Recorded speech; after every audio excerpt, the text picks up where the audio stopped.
Hey everyone, today we are back in the custom pack. This is standard customs, not wild customs. I feel like I need to specify that now that I'm doing wild packs a lot. And this pack is called the Metabrusk Standard pack, or just the Metabrusk pack. Now I've made the Metabrusk wild pack as well, and released that video. It was super fun. These packs, basically what I'm doing is I am just putting all the pets that I've spammed and loved over my history playing SAP. So obviously you have things like Praying Mantis is going to be a highlight in this video. We have some fun with it. It's not just regular Mantis teams. Typically when I run Mantis, I try to do some fun stuff with it and mix it up a little bit. And I actually found one kind of new method to transform a Mantis in a very fun way. Efficient transform, let's say.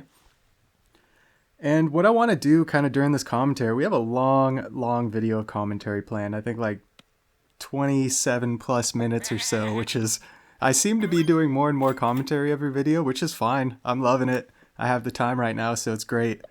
But yeah, what I want to do is kind of review my play style through the history of SAP, kind of what it used to be, what it was for a long time. Like especially in custom packs,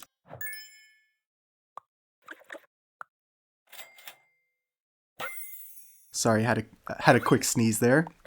So especially in custom packs, you'll see that over the last, let's say 4 or 5 months, I mean honestly probably even like 7, 8 months, I've been playing the first 4 or 5 tiers, so like the first 8, 9 turns, very similar. I use the same pets pretty much to carry me to the late rounds, and then I make these pivots to kind of change my team to what I want it to be, and I can get very different teams just switching a couple pets in the pack, but keeping the same kind of foundation of the pack. And that includes pets like Clownfish, toy pets like Gharial, the tier 1 pets you see me carrying through, tier 2 pet like Guinea Pig that you saw me just level up there, and all we need is one more Guinea Pig, we get a level 3. So just pets to utilize the early level ups. You see the Beta Fish, the Anteater in the shop there. Those are probably my 2 most popular tier 3s. Maybe Puppy might be a little more popular, but Anteater just so good for tempo. And this is typically how I run custom packs, right? I even started cooking the melon for the Gharial early here. So at this point on turn 6, I am banking on a level up. Luckily, we find 2 Foo Dogs and we level up into Clownfish and Manatee. Typically, I like both of those options. Obviously, getting the health from the Foo Dog is great going into the tier 4s if I'm looking for a Praying Mantis or a Manatee. It's just insane value. And also stacking the Foo Dog, if you can stack the health on a specific tier, and then you just pivot to a bunch of pets from that tier, it's a very easy way to get wins. It's a very smooth transition, and you can typically, have some fun with the team. And when I say have some fun with the team, I mean like your runs are usually in a very solid spot where you have extra lives to spare, like this one, 4 hearts remaining. Turn 7, only 3 trophies, so this game's going to go pretty long, but we can sacrifice, maybe going a weaker team a couple rounds to maybe greed for some scaling or, greed for something. And yeah, you see me basically sell the team down, go to a 3 squad, bring in the Platypus just to kind of make sure we're filling the team up a little bit. Kind of weird, but it looks like I'm basically just looking to level the Praying Mantis. And this is how I typically run Praying Mantis now. It's all in on the Mantis because my goal is to use the Praying Mantis as little as possible. I want it on my team. I want to get it on my team. I want to get it scaled, and then I want to transform it. I don't really want to bother with much else on my team while I'm doing this. Sometimes I'll look for one other unit that is good to scale. In this case, we already have the Clownfish going. So I can bring in stuff like a Beta Fish, a Blobfish, and just let it all faint on the Clownfish. And then I have 2 strong units on my team. And by the time we're ready to transform the Mantis, we have 3 open slots on our team. We can pivot to whatever. The world's our oyster as long as we have enough hearts. So going back to how some of the other pets in this pack, as well as my Metabrusk wild pack, you're going to see pets like Hatching Chick, probably Giraffe, Baboon, the low tier scalers that I've used a lot. Baboon's changed a lot, so I think I use it a little bit in this run here, maybe in a bonus clip. I wanted to kind of do a test of strength of the new Baboon. It'll target a higher tier pet, which is really nice because you can have like essentially a tier 3, a tier 4, and then like a couple tier 6s on your team, right? You can skip a whole tier if you want to and not really get punished for missing that scaling if you're invested in the Baboon early. And as a show of strength or a test of strength, I wanted to, see if a Baboon using only or primarily a Baboon scaling, if it could keep up. It doesn't seem that great in the current state of custom packs, but I think that's more because of the current state, more so than the current state of the Baboon. The current state of custom packs over the current state of Baboon. So in comes the Coconut Crab. And it's a great point in the run here when I have a level 2 Praying Mantis, I have a level 2 Clownfish, both of them have melons. So really all I need to worry about is buying one pet every turn to fill the Mantis slot. And now I can basically use the other 7 gold I have every turn to invest in another pet. And in this case, it's the Coconut Crab.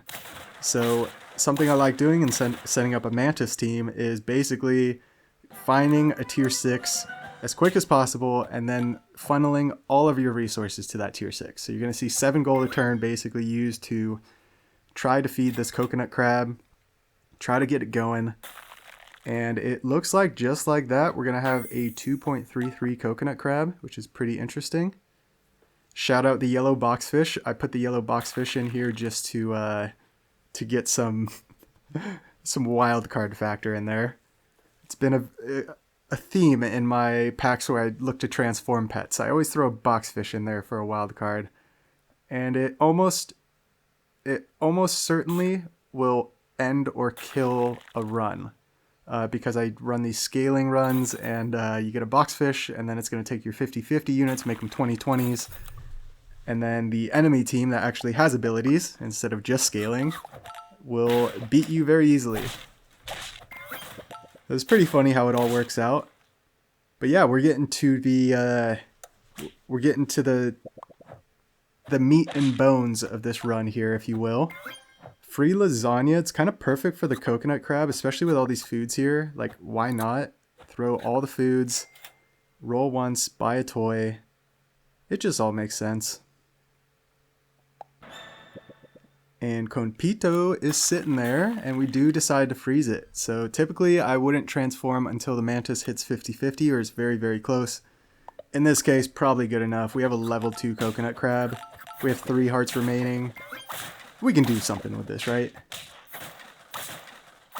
So going back to kind of how I play this game and how I'm trying to play this game now, or how I'm changing a little bit, I've been implementing some new methods based on some of the runs I've done recently. So you saw I had the Chipmunk Pill Bug, the Eagle Mushroom Pill, Stork Mushroom Pill. You can do the Griffin Gambit or the Spider Pill. I'm trying to utilize that a lot more in my runs now. Basically like taking a spider to level 2, pilling it, and even if you don't like the tier 3 you got, use a Water of Youth and just transform it. And then hope you hit. And of course you don't want to keep using Water of Youth. I mean, at a certain point you got to kind of accept your losses and move on. But it's a very fun way to play. Another thing I started doing with frog swaps is I used to only go to level 2 frog and then swap onto a tier 3 or tier 4 unit.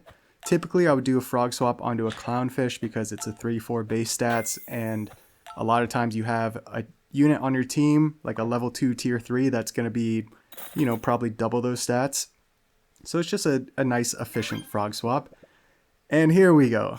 We've got the transform. We get a cow. I was going to double transform it to a tier 6, but getting this double cow with the Coconut Crab is just too good. Now we have the level 3 coconut.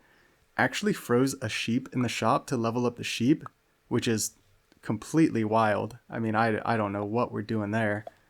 But yeah, of course we're going to go ahead and sell down. We're going to take a roll. And we get our level 3 cow. The best milk makes an appearance out of nowhere. A Randy Orton RKO out of nowhere. It feels good. It's not like the craziest transform, but it feels good when you get down to a little 2 squad like this, and look what we face. I mean, isn't that insane? They had 2 hearts remaining, so maybe they're throwing around, but it just blows my mind sometimes what you match up against. So we're going to get into the bonus clip. We have a good amount of bonus clips here, and it's just kind of different versions to play in this team. I'm hoping to talk about kind of the way I play this game. One of the intermediate scalars I use like crazy is Unicorn. So if you get an early Unicorn, or if just a Unicorn shows up on turn 7 and you don't have any other scaling, throwing a wall chicken every turn with the Unicorn is such good value. It's +5, +2 in stats. So you spend the 3 gold initially for the investment on the Unicorn, and then the +5/2 every turn for 3 gold after that. Really, really good considering the turn. Obviously, when you get to turn 9+, not as worth it anymore. Definitely want to pivot away from it.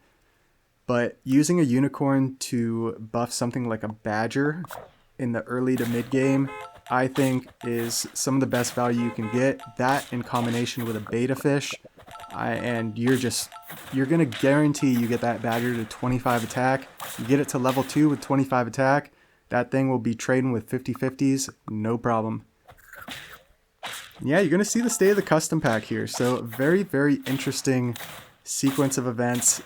This is the Badger team. I did a little fast forward there. So you see we have a level 2 Mammoth, level 2 Mongoose, where we're getting 2 Peanut Butters actually.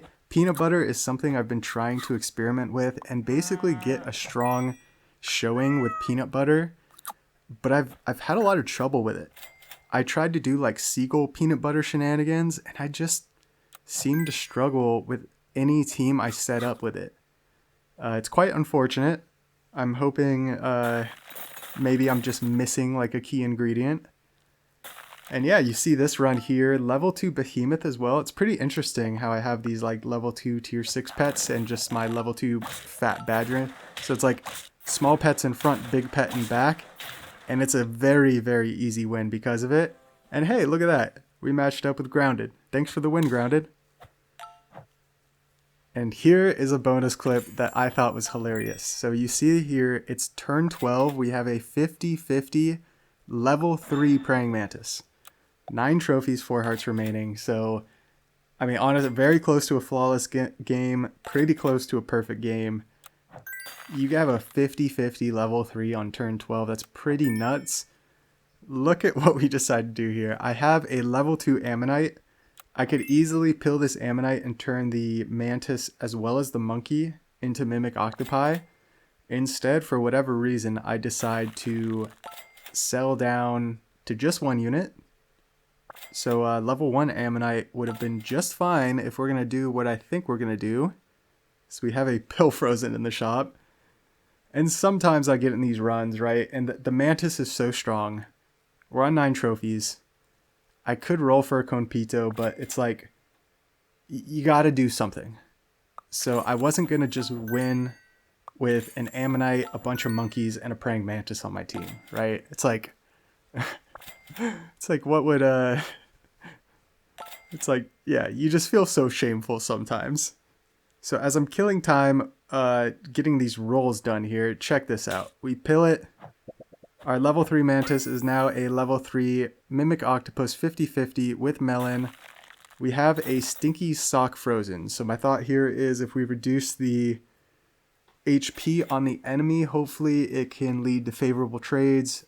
The snipe can hopefully get some knockouts as well. It's kind of a tough, but we're going for a 1 squad win. We're going for a single pet win. It's a very difficult thing to do. I know people have done it with the Rhino before, and look at that. Our very first matchup, it's a draw. It's not even a loss. It's so close. And you know, at that point, that's probably your best shot, right? And here's Grounded with a Tarantula Hawk, which is pretty devastating. Their Tarantula Hawk had 6 HP after that snipe. It's like, we are so close to getting this over the line. I figure, okay, maybe if we get a coconut. A coconut could do it. Just ending turn, don't even care about anything else. And yeah, the coconut's nice, but we get stinky socked and they have stats. It's quite unfortunate. It's scary. At this point, what are you going to do? We've committed to it. You might as well just keep ending turn. If you run into this team and you win, you're welcome. If you lose, I'm sorry. You shouldn't lose to a single unit, even though it's 50-50 with coconut, right? Hopefully. I don't know. The Mimic Octopus can be pretty devastating. I think of like, oh, a summon team could easily chip through this. Well, I don't know, because all those... And the custom pack special. Look at that team! What a joke. What an absolute complete joke. It is satisfying when you just end turn like this. And here's the summon team I was talking about, but with a level 3 snake, and that snake's guaranteed to target our soul pet. It's just not good. It's not good. So here's another fun bonus clip. I obviously transformed into the level 2 Stingray here, 50-46 stat line. We transform a behemoth into a 40-40 mammoth. So I'm going to go ahead and say that both of those pets were lower tiers. I'm guessing it's like a mantis clownfish situation, and I went ahead and transformed both of them. Obviously, we've had the monkeys going for a while too to buff everything. And the Mandrake Poet going for their tanned and tanned achievement, it looks like. Super interesting. We get a Water of Youth. We don't want a mammoth. Why don't we want mammoths? And we get an alpaca. So, of course, why not? You get an alpaca, of course you have to buy a boxfish. That's just the general rule, right? Everybody knows that rule. I mean, honestly, it should be like a law punishable by imprisonment at this point. If you ask me, that's just my opinion. So the boxfish, of course, will reduce the stats of the highest HP unit, which, of course, is going to be our 50-50 unit. So, like, the highest IQ play ever, we put it in the front, immediately in front of our biggest unit. And look at that, now we have another alpaca. Now we have 2 level 2 alpacas, 50-50s, with essentially no summons on the team. So yeah, this team is great. This team is ideal situation. Exactly what I thought when I designed this pack. Basically, you are just being super, super inefficient with everything. I'm being sarcastic. This is absolutely terrible. What is happening here? Sometimes you just gotta lean into it, right? And you gotta be careful not to stack those alpacas too. That made me nervous. And what do you do here? Oh, we bring in an ammonite. Okay, so I think to salvage the situation and to just use the alpaca, I decide to bring in the ammonite. What else do we decide to do here?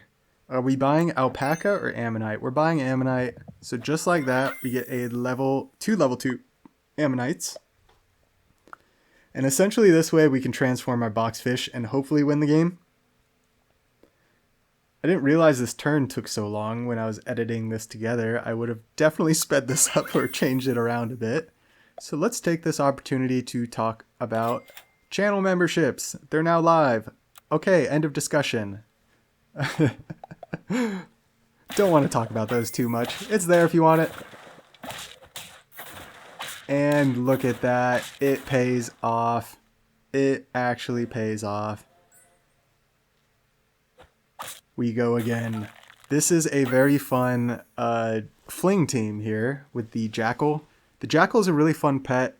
It's the perfect pet to experiment with a Mantis team because you always have that one slot open. So you see here, we buy the oyster, we buy the guinea pig, it flings a pet, we get our stats. So we got like 2120 in stats, I believe, or something like that.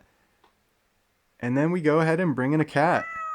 And we start scaling the Jackal further. So there's a 4-4 pair on our Jackal. We'll probably freeze the lasagna there in the shop too. So you see here, we have a 37-38 Jackal.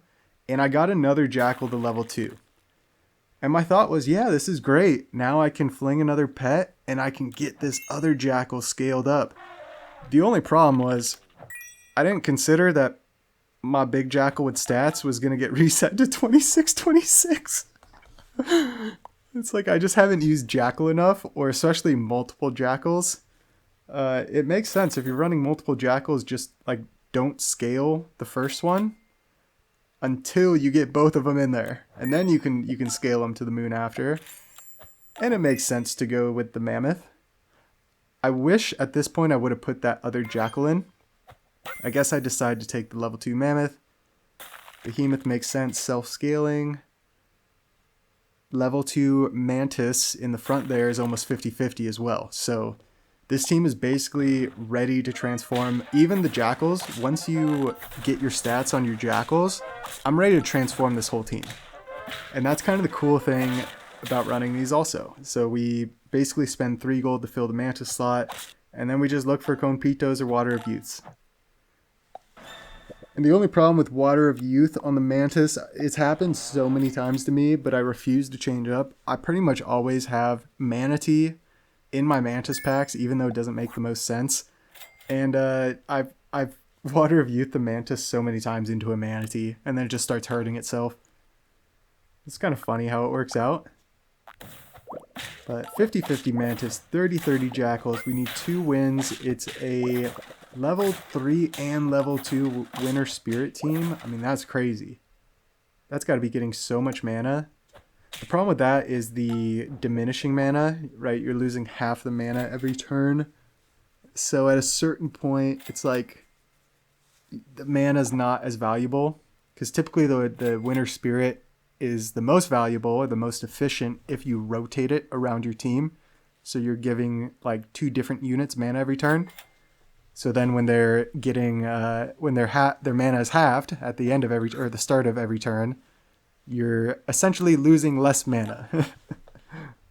I don't know if that all makes sense.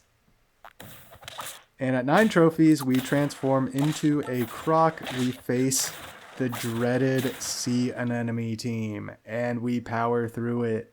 Let's go. It feels good. What do we got here? It's a level 3 Jackal. Wow.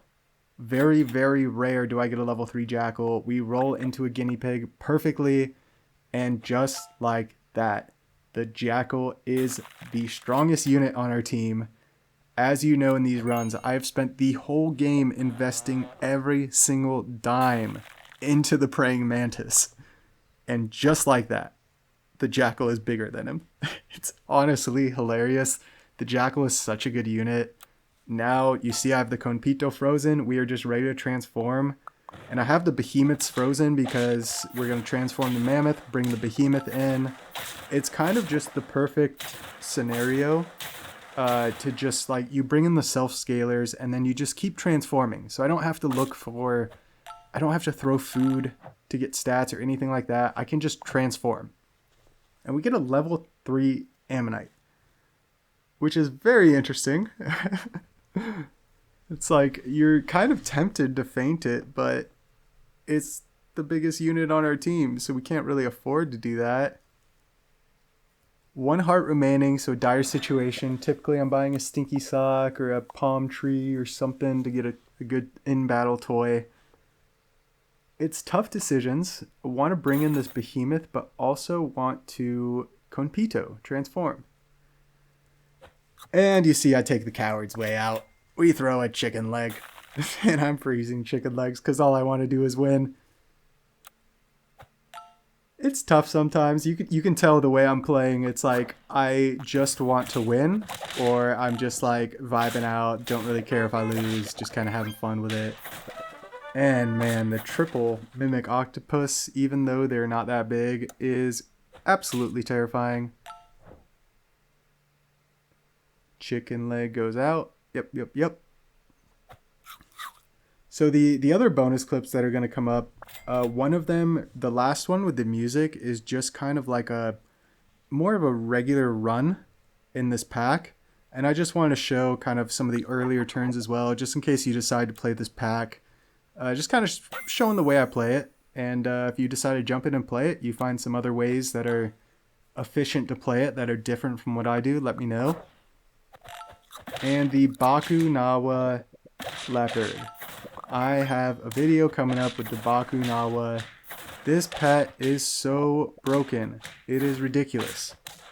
Like, absolutely ridiculous. I think one of the most broken pets in the game. I mean, I should have had it as my #1 top pet in the game over Leopard on my top 3 list, because anytime I run into a Bakunawa, I lose. It pretty much doesn't matter what else they have. Typically, when somebody else has a Bakunawa, they have a big unit go smash type team. So they're just going to override all your perks. Your units are going to not do a lot of damage, and their big unit's going to smash through your whole team. Check this out. Get the palm tree. Oh, it's so ridiculous. This order is so funny. And we get another Ammonite, which is kind of cool. But then we sell it. What if I use that Ammonite to transform my level 3 Ammonite? That would have been cool. Yeah, that would have been really cool. So as we prepare to ride off into the sunset, I want to point out in this next clip coming up, it's a very interesting version of like the transform I do with the Mantis, where a Mimic Octopus, as you see here, it's a tier 6 unit. Typically when you transform a pet into these like secret achievement type pets, they're tier 1 pets. The Mimic Octopus is a tier 6, so you can transform the Mantis into a Mimic Octopus and then Water of Youth it right away for a different tier 6 pet. So that's what we're going to see right here. And then we're going to ride into just the kind of more normal solid win run with the music. And yeah, if you hung around this long, I really do appreciate it. It feels good to have a standard custom pack video again. I don't have too many of these. Typically it was like most of my videos. Now most of my videos are weekly videos. And this is what we were building up to. We transformed into a turtle. I was thinking this whole time, what is this run? I have no idea. Like this, I'm just throwing food. This run isn't that exciting. So I apologize for my lack of enthusiasm and confusion at the last couple minutes here. I was like staring at my other screen, like what the file was called, trying to figure out like, what did I title this thing? Why is this clip in here? Absolutely hilarious. So there you go. We transform the Mantis into a Mimic Octopus, and then we immediately transform it into a Behemoth, which is amazing because our Mantis was at 50/50. Now it can go above. If you hung around this long, I really do appreciate it. Feel free to like, comment, subscribe. As always, have a fantastic day. We'll catch you in the next one.